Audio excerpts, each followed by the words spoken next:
Limits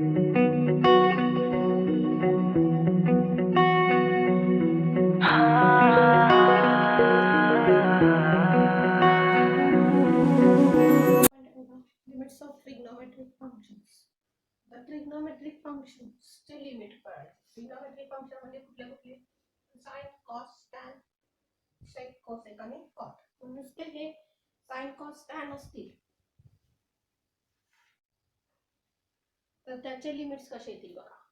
limit x tends to a sine x. नुसतं sine x, cos x असं जर function असेल आणि limit x tends to a असेल तर आपण काय करणार आहे, तर हा एक्स ए ने रिप्लेस करणार आहे. जसं आपण साध्या फंक्शन मध्ये करत होतो तसंच. इथं कॉस एक्स असेल तर त्याचं लिमिट आलं कॉस ए. पुन्हा टॅन एक्स असेल तर त्याचं लिमिट आलं टॅन ए. किंवा कोसेक एक्स असेल तर त्याचं लिमिट एक्स टेंड्स टू ए ला आलं कोसेक ए. सेकचा एक्स आलं सेक ए. कॉट एक्स आलं कॉट ए. म्हणजे थोडक्यात काय केलं आपण, तर या एक्स जागेवर लिहिला ए. नुसतं एवढंच फंक्शन असेल तर असं करणार आहे आपण. पण प्रत्येक वेळेस असंच फंक्शन असेल असं नाही, त्याच्यासाठी वेगळे फॉर्म्युले आहेत आपले. ते फॉर्म्युले काय आहेत ते बघा. पुढचा फॉर्म्युला आहे limit of theta tends to 0 sin theta upon theta equal to 1 where theta measured in radian. म्हणजे हे लिमिट आहे थीटा टेंड्स टू 0 आणि वरती काय बघा, तर नुसतं sin थीटा नाही आता, तर डिनॉमिनेटरला पुन्हा हा साइनचा जो काही अँगल आहे तो खाली आहे. म्हणजे हेच एक्झाम्पल मध्ये आपलं कसं होईल बघा. Limit x tends to 0. आता इथं व्हेरिएबल एक्स आहे म्हणजे आपला फॉर्म्युला रिप्लेस कसा होईल, तर साइन एक्स अपॉन एक्स. हे तिन्ही नंबर सेम आहेत बघा, व्हेरिएबल आहे एक्स. मग जर एक्झाम्पल मध्ये असं असेल तर याची किंमत होणार आहे 1. किंवा लिमिट y टेंड्स टू 0 म्हटला तर इथं पाहिजे साइन y अपॉन y. काय नाही केलं आपण, फक्त या थीटाच्या जागेवर एक्स किंवा वाय ठेवलं, त्याप्रमाणे लिमिट सुद्धा बदलले. याची किंमत झाली 1. आता असेच काही दुसरे फॉर्म्युले आहेत बघा. आपण आत्ताच फॉर्म्युला बघितला, limit theta tends to 0 sine theta upon theta equal to 1. त्यावेळेस हा थीटा कशात मोजायचा, हा जो अँगल आहे हा आपल्याला रॅडियन मध्ये मोजायचा. हा जर डिग्री मध्ये असेल तर तो डिग्रीचा रॅडियन मध्ये कन्वर्ट करायचा. हे सगळे जे अँगल्स आहेत हे रॅडियन मध्ये पाहिजे. इथून पुढे आपण सगळे ट्रिग्नोमेट्रिक फंक्शनचे अँगल हे रॅडियन मध्ये देणार. पहिला फॉर्म्युला आहे साइन थीटा अपॉन थीटा जर फंक्शन असेल आणि लिमिट थीटा टेंड्स टू 0 असेल तर ते होतं 1. आता तेच फंक्शन उलट केलं बघा, न्यूमरेटर डिनॉमिनेटर इंटरचेंज केले. म्हणजे थीटा अपॉन साइन थीटा असं जर फंक्शन असेल, लिमिट थीटा टेंड्स टू 0, आता फंक्शन झालं थीटा अपॉन साइन थीटा, तरी सुद्धा याची व्हॅल्यू किती आली, तर 1 आली. आता जसं हे साइनचं फंक्शन आहे तसंच टॅनचं सुद्धा फंक्शन लिहिता येतं. Limit theta tends to 0 tan theta upon theta केलं. टॅन थीटा अपॉन थीटा म्हणजे जसं साइनचं आहे तसंच हे टॅनचं. Sine tan theta upon theta किती आला, 1 आला. आता हेच न्यूमरेटर डिनॉमिनेटर इंटरचेंज करून उलटा केला. म्हणजे limit theta tends to 0 theta upon tan theta केलं. जसं हे केलं तसंच हे केलं, तर याची किंमत सुद्धा किती आली, तर 1 आली. आता पुढचं फंक्शन बघा, limit theta tends to 0 sine p theta upon p theta. आता हे काय, तर साइन थीटा अपॉन थीटा म्हणजे इथं एकच थीटा आहे त्यामुळे आपण खाली एकच थीटा घेतला. आता इथं थीटा किती आहे, तर पी थीटा आहे म्हणजे थीटाचा कोएफिशिएंट पी आहे. मग साइनचा जेवढा अँगल आहे तेवढा अँगल आपल्याला खाली पाहिजे. नियम हेच सांगतो बघा, हा साइनचा जेवढा अँगल होता तेवढाच अँगल आपण खाली घेतला. मग साइन पी थीटा असेल तर खाली पण पाहिजे पी थीटा. जर फंक्शन असं असेल आणि लिमिट थीटा टेंड्स टू 0 असेल तर याची व्हॅल्यू होते 1. म्हणजे एक्झाम्पल मध्ये कसं होईल बघा बरं हे. तर एक्झाम्पल लिहायचं झालं तर आपल्याला असं लिहिता येईल, लिमिट थीटा टेंड्स टू 0. आता सपोज आपण लिहिलं साइन 3 थीटा म्हणजे माझ्या पी ची किंमत किती झाली, तर 3 झाली. तर अपॉन मला किती लिहावं लागेल, तर 3 थीटा लिहावं लागेल. जेवढा साइनचा अँगल आहे तेवढाच खाली पाहिजे, तर याची व्हॅल्यू किती होईल, 1 होईल. किंवा दुसरा एक्झाम्पल बघा, limit theta tends to 0 sine of 5 theta upon मी किती लिहू, तर 5 थीटा लिहिलं तरच याची किंमत 1 होईल. किंवा limit theta tends to 0 sine of 7 theta upon 7 theta लिहिलं तर याची किंमत 1 होईल. म्हणजे जेवढा पी आहे, पी म्हणजे थीटाचा कोएफिशियंट आहे तेवढंच खाली पाहिजे. किंवा आपण असं लक्षात ठेवायचं की साइनचा जेवढा अँगल आहे तेवढा खाली पाहिजे. आता बघा, सपोज एखाद्या एक्झाम्पल मध्ये जर असं असेल, sine of 5 theta upon theta, तर आपल्याला थोडंसं ऍडजस्टमेंट करावी लागेल. कारण साइनचा अँगल किती आहे, तर 5 थीटा, पण आपण किती लिहिलं फंक्शन मध्ये, तर फक्त थीटा लिहिला. म्हणजे पुढच्या स्टेपला आपण हे कसं सोडवणार आहे, तर limit theta tends to 0 sine of 5 theta upon किती पाहिजे आपल्याला, तर 5 थीटा पाहिजे. जेवढं पाहिजे तेवढं आधी लिहिलं आपण. आता बघा, तुमच्या डिनॉमिनेटर मध्ये फक्त थीटा होतं, 5 आपण एक्स्ट्रा लिहिलं, ते कट केलं पाहिजे. झाला का 5 कट बघा. आता जर याला लिमिट लावलं तर याची किंमत किती होणार आहे, तर 1 होणार आहे इंटू 5. म्हणजे आपलं उत्तर किती येणार आहे, तर 5 येणार आहे. जसं हे साइनचं सूत्र आहे तसंच हे टॅनचं सूत्र आहे बघा. Limit theta tends to 0 tan p theta upon p theta equal to 1. म्हणजे आपण फक्त काय करणार आहे, तर या इथं जर फंक्शन टॅन असेल तर टॅनचा जो काही कोएफिशियंट, थीटाचा जो काही कोएफिशियंट आहे तो खाली पाहिजे. म्हणजे त्याची व्हॅल्यू 1 येणार. इथे कसं होईल, एखादा एक्झाम्पल बघूयात. Limit theta tends to 0 tan of 5 theta upon किती पाहिजे, 5 थीटा झालं 1. किंवा limit theta tends to 0 tan of -3 theta केलं. आता थीटाचा अँगल काय आहे, -3 थीटा आहे, त्यामुळे तेवढाच अँगल खाली पाहिजे, -3 थीटा, तरच याची व्हॅल्यू 1 होणार. आता हे जसे ट्रिग्नोमेट्रिक फंक्शन आपण न्यूमरेटर डिनॉमिनेटर इंटरचेंज केले, तसेच हे दोन्ही न्यूमरेटर डिनॉमिनेटर इंटरचेंज म्हणजे नवीन फंक्शन काय होतं, तर मगाचं फंक्शन होतं sin p theta upon p theta. आता फंक्शन आलं p theta upon sin p theta. म्हणजे साइनचा जेवढा अँगल आहे तेवढाच न्यूमरेटर मध्ये पाहिजे, तर त्याची व्हॅल्यू होणार 1. सेम हेच फंक्शन इथं उलट केलं बघा. इथं tan p theta upon p theta, तर इथलं फंक्शन आहे p theta upon tan p theta, त्याची व्हॅल्यू झाली 1. तर या सगळ्या फॉर्म्युलावरून आपल्याला हे एक्झाम्पल सोडवायचे. एक्सरसाइज सुरू करतोय आपण. 7.4 एक्सरसाइज आहे बघा. पहिले एक्झाम्पल आहे, limit theta tends to 0 sine m theta upon tan n theta. आता हे फंक्शन आहे आपलं sine m theta upon tan m theta. आता जो आपण एक फॉर्म्युला बघितला होता, limit theta tends to 0 sine p theta upon किती पाहिजे, तर p थीटा पाहिजे. आणि इथं जर tan असेल तर tan p theta upon p theta, याची किंमत किती होते, तर 1 होते. आता आपल्याकडे सध्या फक्त एवढंच आहे, हे नाहीये, तर आपण काय करूया, कॉन्स्टंट हा p जो आहे हा नंबर आहे, तो कॉन्स्टंट कधी पण आपल्याला ऍडजस्ट करता येतो. आपण आधी थीटा ऍडजस्ट करू. म्हणजे याला डिनॉमिनेटरला थीटा पाहिजे, याला पण डिनॉमिनेटरला थीटा पाहिजे. म्हणजे आपण पहिल्यांदा काय करणार, तर अंशाला आणि छेदाला थीटाने डिवाइड करणार. म्हणजे आपण सोल्युशन मध्ये हे एक्झाम्पल लिहिलं. आता दुसरी स्टेप काय म्हणणार, limit theta tends to 0 sine of m theta upon theta, अंशाला थीटाने गुणलं, tan of m theta upon theta. काय केलं, न्यूमरेटर आणि डिनॉमिनेटरला थीटाने डिवाइड केलं. मग आपण लिहूयात रिझन याला. So dividing numerator and denominator by theta.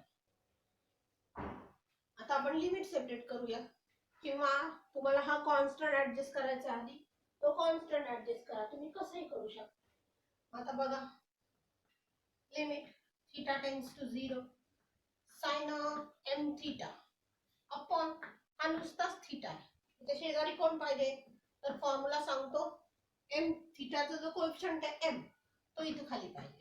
मग मी लिहिलं.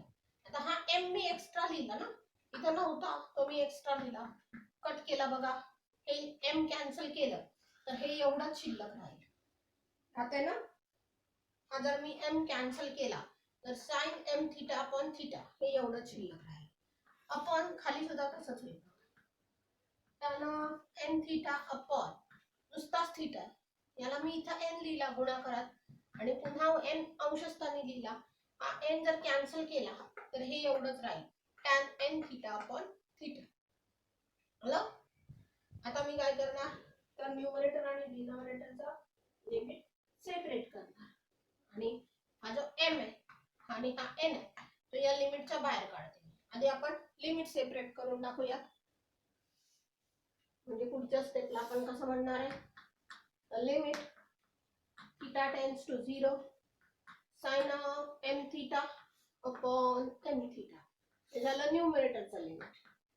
पुन्हा limit theta tends to 0 tan n theta upon n theta. आणि इथं होता इंटू m, इथं होता इंटू n. आता हे कॉन्स्टंट आहे, हे कॉन्स्टंट असेल तर ते लिमिटच्या बाहेर घेता येतं. म्हणजे आपण हे कसं लिहिणार आहे, तर हा m अपॉन n बाहेर घेतला आणि वरती आलं limit theta tends to 0 sin n theta upon m theta आणि limit theta tends to 0 tan n theta upon n theta. So this is m upon n.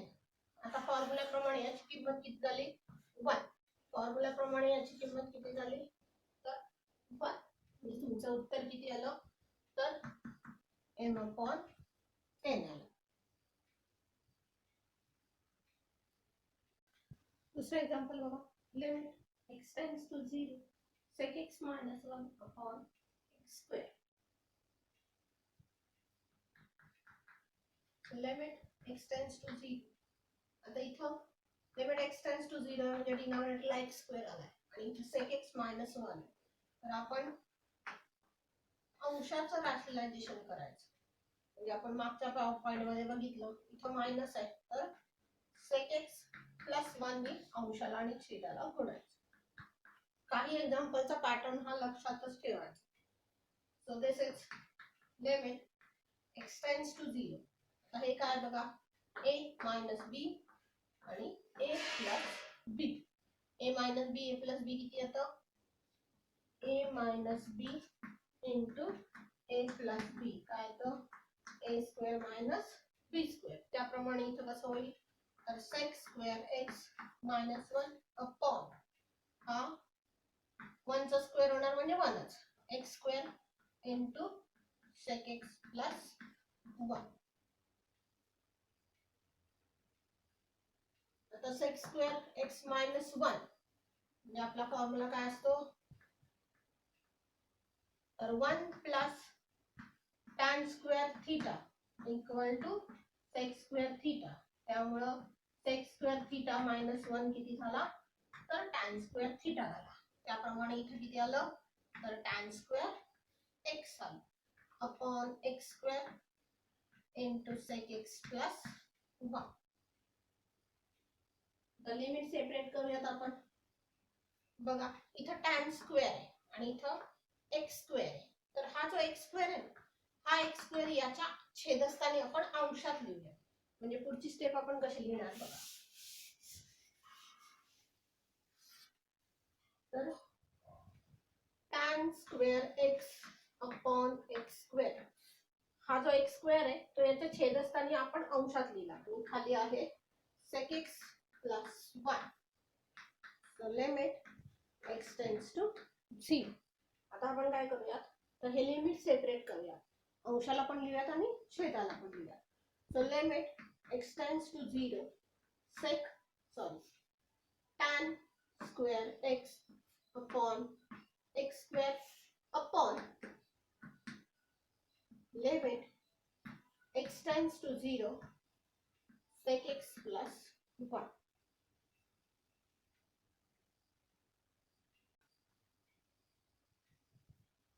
आता हे जे लिमिट आहे हे लिमिटचं फंक्शन काय आहे, तर tan square x upon x square आहे.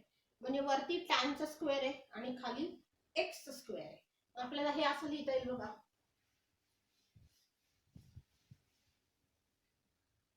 लिमिट x टेंड्स टू 0 हा tan x चा स्क्वेअर आहे आणि खाली x चा स्क्वेअर आहे upon limit x tends to 0 sec x plus 1.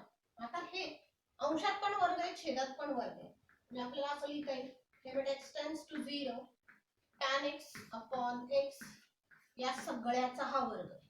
अंशाचा पण वर्ग आहे, छेदाचा पण वर्ग आहे. म्हणजे अंश आणि छेद कंबाइनली त्याचा square upon limit x tends to 0 sec x plus 1. आता पुढच्या स्टेपला आपण काय करूया, तर ते लिमिट जे आहे ते लिमिट आपल्याला या स्क्वेअरच्या आतमध्ये घेतात किंवा असंच लिहिलं तरी चालेल, कारण आपल्याला माहिती आहे limit x tends to 0 tan x upon x किती येतं 1. आता हा फक्त स्क्वेअर आहे त्यामुळे आपण कसं लिहिणार, तर 1 चा स्क्वेअर लिहिणार. किंवा अगदी लिहायचं झालं तर आपण हे असं लिहू शकतो limit x tends to 0 tan x upon x आणि या सगळ्याचा स्क्वेअर. ते लिमिट जे आहे ते लिमिट आपण या स्क्वेअरच्या ब्रॅकेटच्या आतमध्ये घेतो upon limit x tends to 0 sec x plus 1. आता याची व्हॅल्यू किती झाली, तर 1 आणि त्याचा स्क्वेअर होणार अपॉन किती होईल बघा, तर इथं आलं सेक 0. मग अशी आपण हे फंक्शन बघितलं limit x tends to 0 sec x किती येतं, सेक ए येतं. त्याप्रमाणे हे सेक 0 झालं आणि प्लस हा 1. आता सेक 0 किती येतं बघा, कॉस 0 किती येतं 1 येतं. त्यामुळे सेक 0 किती येणार, तर 1 येणार. म्हणजे हे झालं 1 अपॉन 1 प्लस 1 म्हणजे 1 अपॉन 2. म्हणजे या फंक्शनचं लिमिट किती आलं, तर 1 अपॉन 2 आलं. Limit x tends to pi by 6 2 minus cosec x upon cot square x minus 3. So limit x tends to pi by 6 2 minus cosec x upon या cot square ची किंमत काय असते बघा, तर 1 plus cot square x equal to cosec square x. So cot square x equal to किती होतं, cosec square x minus 1 होता. म्हणजे इथे किती होईल, तर cosec square x minus 1 आणि minus 3. म्हणजे किती झालं बघा, limit x tends to pi by 6 2 minus cosec x upon हे झालं cosec square x minus 4. आता याचे फॅक्टर पाडायचे, कारण 4 म्हणजे काय येतं 2 चा स्क्वेअर असतो हा. So limit x tends to pi by 4 2 minus cosec x upon याचे फॅक्टर काय पडले बघा, तर cosec x minus 2 आणि cosec x plus 2. हा 2 चा स्क्वेअर आहे त्यामुळे a square minus b square he a minus b आणि a प्लस b झालं. आता इथं काय cosec x minus 2 आहे, तर इथं नेमकं उलट 2 minus cosec. त्यामुळे आपल्याला यातून मायनस कॉमन काढलं पाहिजे, म्हणजे वरची चिन्ह अशी होतील cosec आणि 2 ची. So limit x tends to pi by 6 येतं बघा, 2 कॉमन काढले तर या कोसेकचं चिन्ह झालं plus. So it is minus of कंसामध्ये आपण लिहिणार कोसेक एक्स मायनस 2. बघा या मायनसने मल्टिप्लाय केलं, कोसेक झाला मायनस आणि हा मायनस प्लस 2 झाला अपॉन कोसेक एक्स मायनस 2 आणि कोसेक एक्स प्लस 2. आता हे कॅन्सल झालं, का कॅन्सल झालं, तर कोसेक ची किंमत आहे कोसेक एक्स मायनस 2 हे कॅन्सल होणार का, तर x tends to pi by 6 आहे.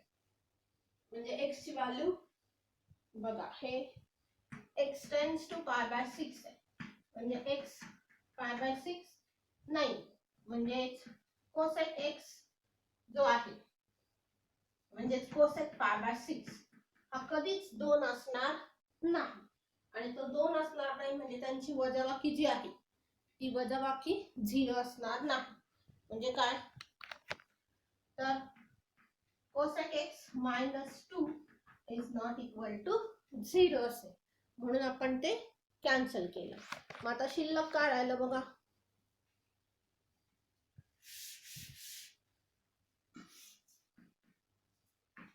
So limit x tends to pi by 6 वरती राहिला -1 आणि खाली काय आलं तर cosec x +2.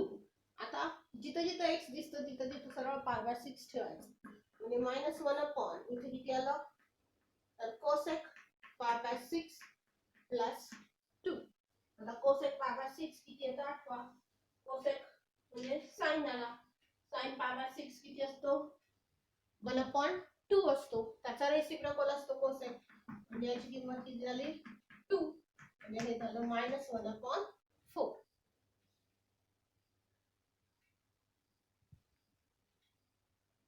एक्झाम्पल बघा limit x tends to pi by 4 tan square x minus cot square x upon sec x minus cosec x. So limit x tends to pi by 4. आता इथं काय तर sec x minus cosec x त्यामुळे हे आपण बदलूयात कारण tan आणि cot ची गरज नाही आपल्याला tan square ची किंमत लिहायची tan square ची किंमत किती येते तर sec square x minus 1 minus cot square ची किंमत किती येते cosec square x minus 1 हे ट्रिग्नोमेट्रीचे फॉर्म्युले पाठ असल्याशिवाय जमणार नाही. So limit x tends to pi by 4 sec square x minus 1 यावनी दोन्ही चिन्ह बदलतील minus cosec square x plus 1 minus 1 cancel झाला sec x minus cosec x शिल्लक काय राहिलं limit x tends to pi by 4 हे आहे sec square x minus cosec square x upon sec x minus cosec x. आता हे दोन्ही square आहेत बघा a square minus b square ने त्याचे फॅक्टर काढायचे म्हणजे limit x tends to pi by 4 sec x minus cosec x आणि sec x plus cosec x upon sec x minus cosec x. आता हे कॅन्सल होईल बघा आणि शिल्लक काय राहील तर sec x plus cosec x. So limit x tends to pi by 4 अंशात राहिलं sec x plus cosec x एवढंच फंक्शन शिल्लक राहिलं. आता जे शिल्लक राहिले त्याच्यामध्ये x ची किंमत ठेवायची x ची किंमत जर ठेवली तर किती येईल बघा x ची किंमत आहे pi by 4 so sec pi by 4 plus cosec pi by 4 sec pi by 4 किती येतं बघा √2 कारण cos pi by 4 √2 असतो √2 प्लस हे √2 म्हणजे झाले 2√2.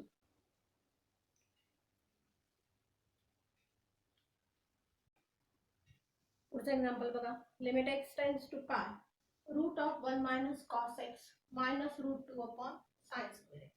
तर तुम्हाला दिसतं इथं दोन रूटची वजाबाकी आहे त्यातला एक रूट हा x ने आहे म्हणजे आपण दुसऱ्या पॉइंट प्रमाणे याचं रॅशनलायझेशन करावं लागेल. So limit x tends to pi √1 minus cos x minus √2 upon sin square x.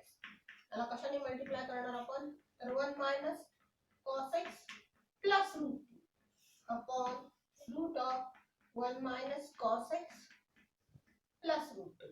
हे काय a minus b हे आहे a plus b.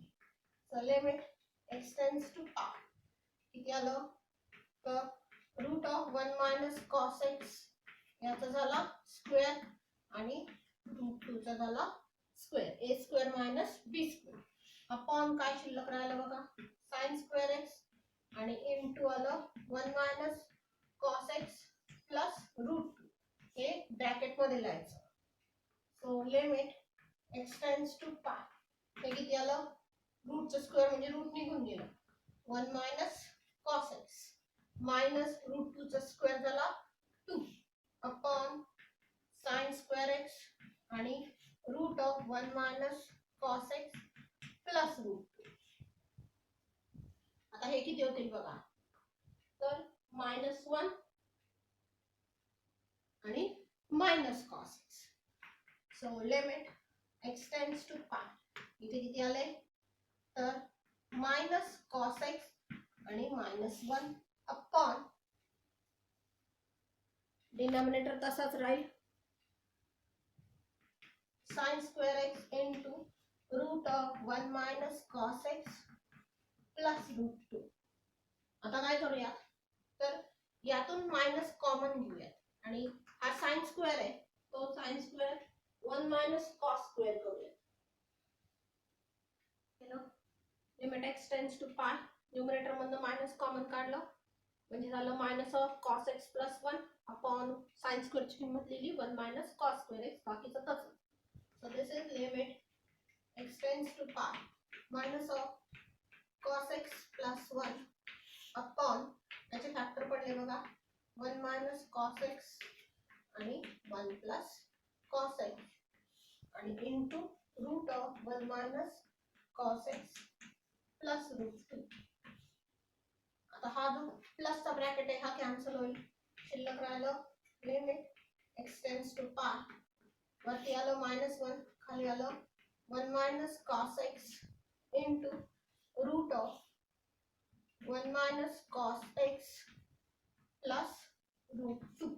आता जिथं जिथं x दिसतोय तिथं तिथं x किंमत पाय ठेवा, म्हणजे कसं होईल -1 अपॉन 1 minus cos पाय, हा पहिला ब्रॅकेट झाला. तर दुसऱ्या ब्रॅकेट मध्ये काय रूट ऑफ 1 minus cos पाय आणि प्लस रूट 2. तर cos पाय किती असतो बघा, हे तुमचं स्टँडर्ड युनिट सर्कल झालं, इथं असतं 1 0, इथं असतं -1 0. मग cos पाय म्हणजे आपल्याला एवढा अँगल फिरायचा आहे, cos पायची किंमत किती झाली -1 झाली, इथं आलं -1 अपॉन 1 minus of -1 आणि हे झालं root of 1 minus of -1 plus root 2.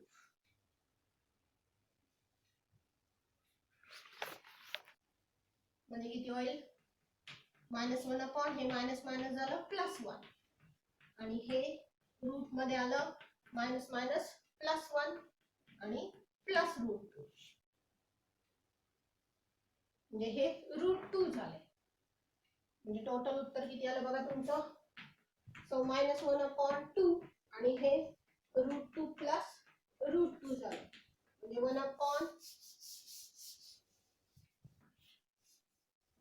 -1/2 into हे झालं 2 रूट 2, म्हणजे -1/4 रूट 2 असं तुमचं उत्तर.